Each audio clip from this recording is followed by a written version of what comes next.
Assalamualaikum warahmatullahi wabarakatuh. Saya Putri Ayu Sekarwangi dari Pendidikan Ekonomi Malam A. Di sini saya akan menjawab soal-soal yang diberikan oleh Ibu dosen pengampu, Ibu Eka Putri SPD MPDE untuk penilaian ujian tengah semester di semester 1 ini. Disimak ya. Pertama, saya akan menjelaskan arti filsafat dan makna pendidikan. Harun Hadi Wijono berpendapat bahwa filsafat diambil dari bahasa Yunani filosofia. Struktur katanya berasal dari kata filosofien yang berarti mencintai kebijaksanaan. Dalam arti itu, menurut Hadi Wijono, filsafat mengandung arti sejumlah gagasan yang penuh kebijaksanaan. Artinya, seseorang dapat disebut berfilsafat ketika ia aktif memperoleh kebijaksanaan. Kata filsafat dalam pengertian ini lebih memperoleh kebijaksanaan. Kata filsafat dalam pengertian ini lebih berarti sebagai himbauan kepada kebijaksanaan.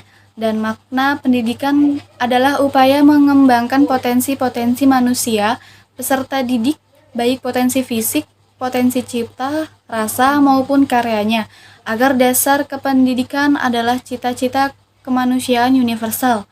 Karenanya, pendidikan bertujuan menyiapkan pribadi dalam keseimbangan, kesatuan, organis, dinamis, guna mencapai tujuan hidup kemanusiaan.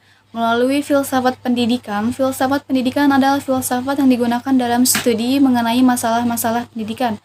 Pendidikan menurut pengertian Yunani adalah pedagogik, yaitu the art practice or profession of teaching, seni praktik atau profesi sebagai pengajar atau pengajaran.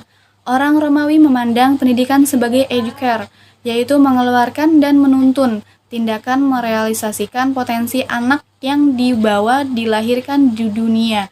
Makna pendidikan secara sederhana dapat diartikan sebagai usaha manusia untuk membina kepribadiannya sesuai dengan nilai-nilai di dalam masyarakat dan kebudayaannya. Kedua, sejarah perkembangan filsafat. Perkembangan dan kemajuan peradaban manusia tidak bisa dilepaskan dari peran ilmu. Bahkan perubahan pola hidup manusia dari waktu ke waktu sesungguhnya berjalan seiring dengan sejarah kemajuan dan perkembangan ilmu. Tahap-tahap perkembangan itu kita menyebut dalam konteks ini sebagai periodisasi sejarah perkembangan ilmu sejak dari zaman klasik, zaman pertengahan, zaman modern, dan zaman kontemporer. Begitu pula dengan filsafat. Dalam perkembangan filsafat dibagi menjadi 4 babakan, yakni filsafat klasik menjadi filsafat Yunani dan Romawi pada abad ke-6 Masehi dan berakhir pada 529 Masehi, dominasi oleh rasionalisme. Filsafat abad pertengahan meliputi pemikiran Boethius sampai Nikolaus abad ke-6 Masehi dan berakhir pada abad ke-15 Masehi. Didominasi dengan doktrin-doktrin agama Kristen. Filsafat modern dan filsafat kontemporer yang didominasikan kritik terhadap filsafat modern. Perkembangan filsafat dari masa ke masa dimulai dari peradaban Yunani, kemudian diakhiri pada penemuan-penemuan pada zaman kontemporer. Perkembangannya filsafat menunjukkan bahwa perkembangan dari masa mengalami perubahan pada saat filsafat klasik memiliki sifat kosmesentris dan sifatnya memiliki Yunani dan sifatnya pemikiran Yunani karena pada zaman klasik dipengaruhi oleh Yunani. Pada abad pertengahan filsafat bersifat teosentris, artinya pemikiran bahwa semua hal di muka bumi ini akan kembali kepada Tuhan. Sedangkan pada zaman modern, filsafat pendidikan antroposentris yang memuaskan manusia sebagai pusat dari alam semesta. Artinya filsafat mengalami perubahan, tidak hanya paham yang yakini berdasarkan ilmu pengetahuan dan perkembangan, filsafat pun itu mengalami perkembangan. Ketiga, hubungan antara filsafat manusia dan pendidikan dalam upaya mengembangkan sumber daya manusia. Secara sederhana, sumber daya diartikan sebagai alat untuk mencapai tujuan atau kemampuan untuk memperoleh keuntungan. Pengertian demikian merupakan pengertian yang bersifat objektif, artinya sumber daya dalam bentuk benda nyata atau substansi. Perkembangan lebih lanjut, sumber daya memiliki pengertian yang bersifat subjektif, artinya pengertian tersebut ditekankan pada fungsi dari benda yang dikaitkan dengan perannya untuk memenuhi kebutuhan.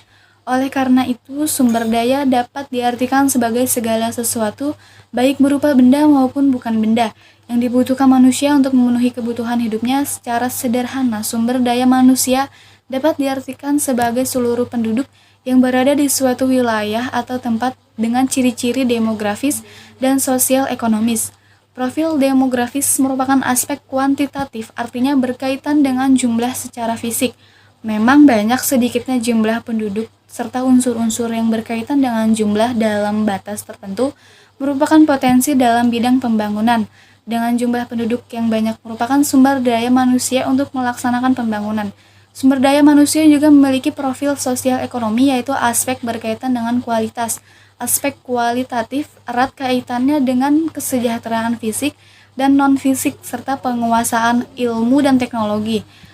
Keempat, bagaimana hakikat diri dan keberadaan kita sebagai makhluk alamiah dan sosial di lingkungan kehidupan kita. Manusia sebagai makhluk alamiah yang mempunyai sifat dan ciri-ciri sebagaimana makhluk alamiah lainnya yang terikat dengan hukum-hukum alamiah. Dalam diri manusia terdapat unsur-unsur alam, ada unsur benda mati, ada unsur-unsur tumbuhan atau manusia mempunyai sifat tumbuh dan berkembang. Ada unsur hewani dengan kemampuan gerak, mempunyai nafsu, insting, dan sebagainya. Tetapi manusia lebih daripada itu. Manusia secara fisik mempunyai bentuk lebih baik, serta lebih indah, lebih sempurna. Jadi secara alami, manusia menjadi makhluk paling tinggi. Dengan kata lain pula, manusia juga tidak dapat lepas dari alam yang ada di sekitarnya sebagai salah satu unsur biotik yang di dalam ruang lingkungan sekitar. Manusia dan alam memiliki hubungan yang sangat berkaitan dengan erat dalam proses pertumbuhan dan perkembangan sesuai zaman dan pengaruh teknologi yang dimiliki manusia. Meskipun terkadang dalam proses pendidikan manusia dan alam seringkali bertolak belakang dan sering merugikan satu sama lainnya. Pendidikan yang didasari oleh tingkah laku manusia di alam juga tidak dapat lepas dari baik unsur maupun sifat alamiah manusia itu sendiri. Sekian penjelasan dari saya, kurang lebihnya mohon maaf. Wassalamualaikum warahmatullahi wabarakatuh.